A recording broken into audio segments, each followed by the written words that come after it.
For fans of this podcast outside of Canada, the Rcmp is Canada's national police force, the Royal Canadian Mounted Police, Mounties, a police service in desperate need of an upgrade. I'm Larry Fedoruk, and this is Later That Same Life. On this weekly podcast, topics, discussions, stories from our lives. Season 10, Chapter 5. Rcmp. Disclaimer off the top, more like a reclaimer. This podcast is about change and not defunding. Defund the police is probably one of the worst ideas I've ever heard put forward. We need police services. Crime is not going away anytime soon. We need to fund police. We also need to fund all of the areas that speak to the root causes of crime. Poverty, homelessness, injustice, hate, greed, addiction, mental health, and so on. One of the big problems is that people tend to look at these issues as an either-or. Do we fight crime or the root causes of crime? The answer is we got to do both. You know, when a crazed person is putting an axe through your door, you need a cop. Now, it's a little late at that particular moment to be addressing the complex issues that drove this person to this act of violence as the act is being committed. We designate police as part of the first responders, but really they are our last resort. A criminal mind has somehow slipped through the cracks, and now we need law enforcement immediately, possibly with brute physical force. The need for a police officer is usually desperate and immediate. That's why we think of them as first responders. But really, we call them when all other parts of the system have failed. Fighting crime is different than fighting a criminal. And somehow over the years, we expect the police to do both. We need to rethink that. The need to battle against root causes of crime is often set aside because we don't see the results of our work immediately, like we do when a cop shows up to save the day and haul the problem away in the back of the squad car. Battling, solving, at least reducing the root causes of crime is a generational project, as opposed to a 911 call. To my original point, both must be done. Canada has a dysfunctional national police force, and that's what I chose to talk about today, how to fix that. I just wanted to be clear off the top that I will never be about defunding the police. Most of the people who promote that notion are actually not talking about policing. They are talking about bad cops. Yeah, I know, there's bad cops. There are also bad lawyers, doctors, truck drivers, mechanics, chefs, and baristas. Bad people.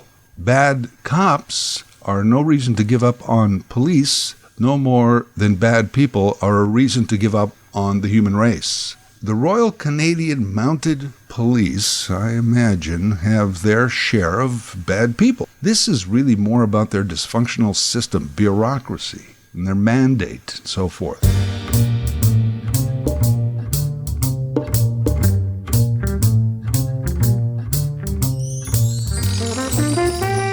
Rcmp is Canada's national police force. Dozens of countries around the world have a national police force. Federales, most famous among them, the FBI in America, Federal Bureau of Investigation, the G-Men, and women. In America, just like Canada and much of the free world, criminal law, mostly a federal jurisdiction. The big and most heinous, egregious crimes break federal laws, laws that apply across the entire nation. No murdering, please, no murdering. And then, of course, a lot of other laws can be on the books by jurisdiction. You know, I can't get a legal abortion in this state, but luckily enough, I can make a right turn on a red. So much of the legal premise is that nations create the big laws, but the enforcement of them is then handed down to states, provinces, who sometimes further hand them down to counties and municipalities, usually dependent on the population of the area. The United States has a lot of police levels. CIA, Secret Service, FBI, U.S. Marshal, DOJ agents, DEA, Border Patrol, State Police, Highway Patrol, County Sheriff, Town Sheriff, City Police, Park Police, Campus Police, Forest Rangers. It's a lot. Not to mention their military that can not only act as police if really needed, but also have their own division of military police where they police themselves. America even has a police force in between police and the military that can help either one of them depending on the situation. They're called the National Guard. That's a lot of authority. That's why you can fight authority, but authority always wins. Of course, it's the United States. Hey, if you build an entire country based on slavery, injustice, and guns, expect a lot of crime. Canada has fewer people and fewer cops.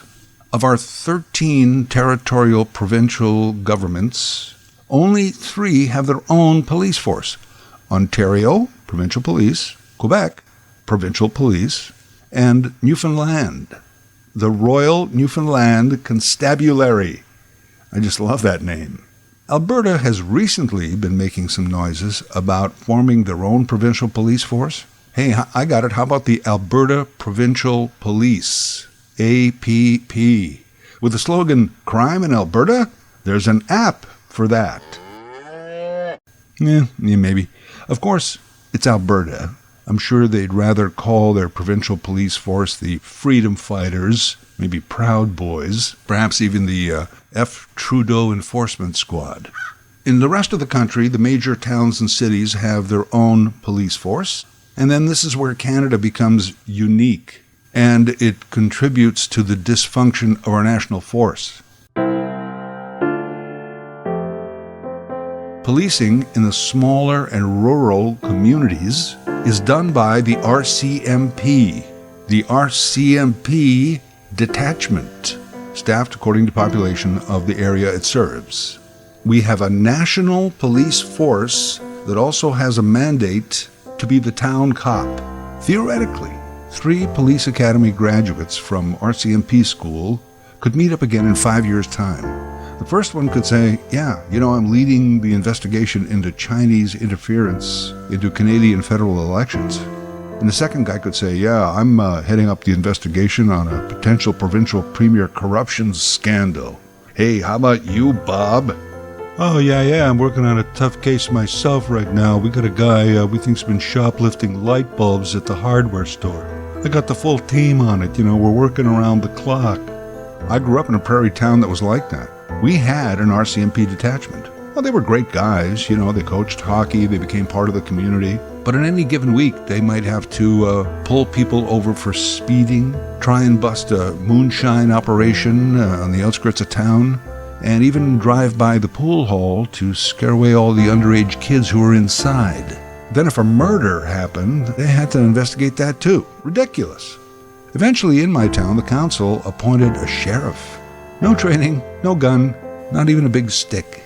Just a sheriff to scare the kids out of the pool hall and then phone their parents. He would try and write the odd parking ticket. And you know what the locals did in my town? They largely ignored him. They'd rip up parking tickets right in his face and dare him to do anything about it. So you know what he did? He called the Rcmp.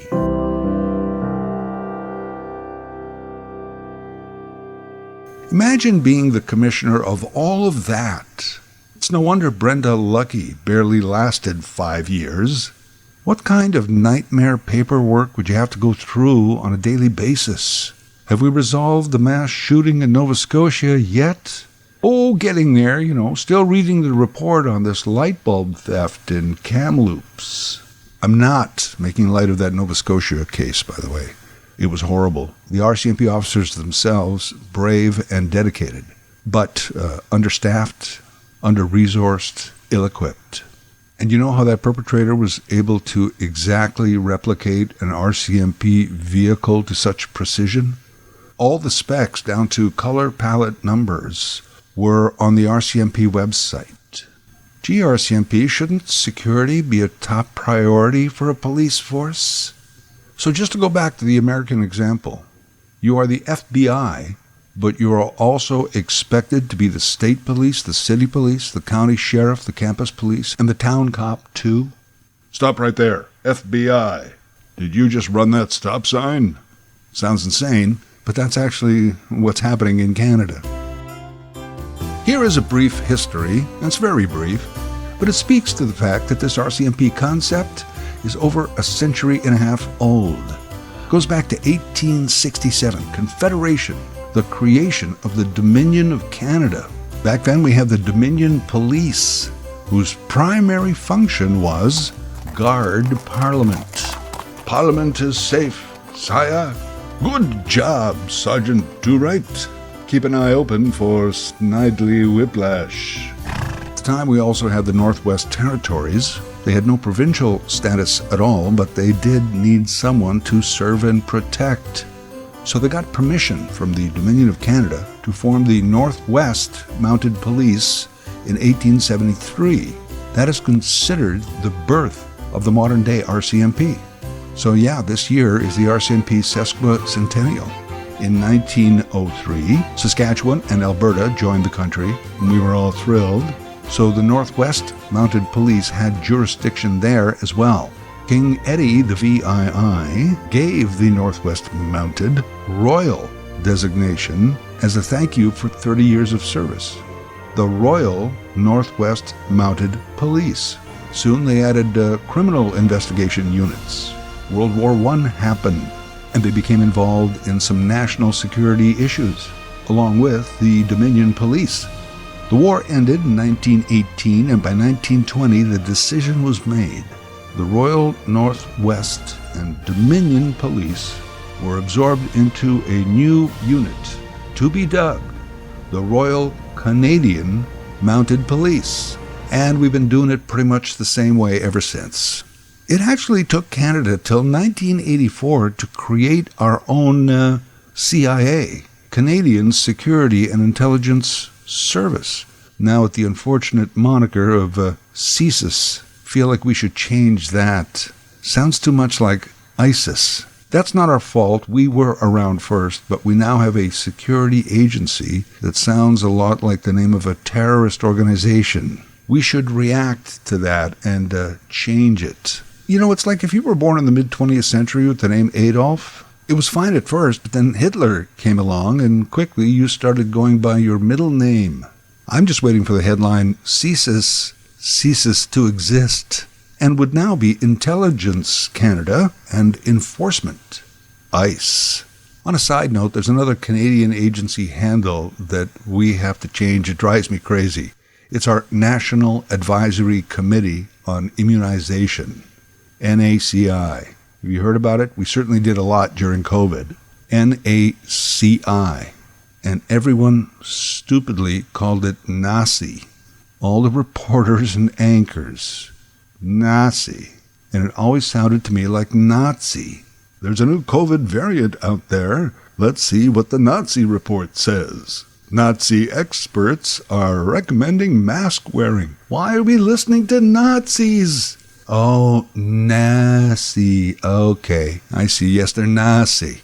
Wonder if they're sanctioned by ISIS. Anyway, Rcmp, 150 years old, working under the same system for about a century. Isn't there a better way? Well, I don't know. I mean, Canada is a very large geographical area, much of it sparsely populated. Everyone at some time is going to be in need of police services, and not every county or municipality can afford it. In Ontario, Quebec, and Newfoundland, provincial governments set up local police and constabulary detachments. The rest of the country, they have to rely on the feds. And yes, the feds should help fund policing in those areas. Well, they already do. It's the Rcmp. So why start a whole new police force? I get that. But to me, it's not a matter of forming a whole new police system or even tearing down the one we have and starting over from scratch. It's a matter of reconstructing. We're going to keep the house, but inside, a complete reno. And the biggest hurdle here is that everyone has to be amenable to this. Prime example, ever since pretty much the beginning, if you wanted to become an Rcmp officer, you applied, and if you were accepted, then you had to go to the training center in Regina, Saskatchewan. Upon graduation, you would be assigned to a detachment, say like Butlick, Alberta, and you worked your way up the ranks to some other area of policing that you might be interested in. But you did have to put in your time at a detachment. Recently, the Rcmp themselves have proposed a different model. Not everyone is interested in frontline local policing. Maybe you want to work on federal files. If so, you could avoid Regina and go to a place like, say, Ottawa and get your training there. It's a great idea, but there was a backlash. Backlash from Regina, the Saskatchewan legislature, from Rcmp members themselves, and now we have to wait and see if this major positive change will ever happen. We need federal police, and we need the federal government to help in some areas of local frontline police. If that's the Rcmp, fine, but let's have some clear distinctions here. Divide up the responsibilities from top to bottom, starting with recruitment and training. Another thing they need to do has also been proposed: deputize the townsfolk. I know, not quite like the old posse of citizens, but when it comes to, say, cybercrime, do I really need to go to Regina in basic training and do push-ups and learn how to fire a gun? Just deputize the computer nerd and get them into work. And like many other institutions that were largely male-dominated for decades, they have to deal with their toxic workplace, harassment, bullying, misogyny within the ranks. They have to deal with it, and deal with it now. You can't change a culture until you begin to try and change a culture. Also, drop the musical ride. I know many police forces still use horses. No problem, I think they still have their place. But an entire routine, a show of precision, horsemanship. Hey, Rcmp, you're in the entertainment business as well? Don't know if you've heard, but, we have other stuff to do now. Cars and, the internet. I don't know how much money goes into that musical ride, but I'm sure the cash could be better used to fund actual policing. Speaking of which, Rcmp M mounted? We're not really mounted. We could change it to motoring, or just drop the M entirely. And much of Canada thinks we should be moving away from Royal Rcmp hardly. I've got the new name, by the way. Canada's official police service, COPS. Huh? Give it up, that's good. Also, I love the red serge. And every military and paramilitary group does have their dress uniform. But Rcmp, lose the jodhpurs and the Smokey the Bear hat. Not a fan. To sum up, revamp the Rcmp, fund police, fund the research and solutions to root causes of crime, and support your local sheriff. Later That Same Life is written, voiced, and produced by Larry Fedoruk. LarryFedoruk37@gmail.com. Subscribe to Larry's podcast YouTube channel. Get automatic notifications with each new episode.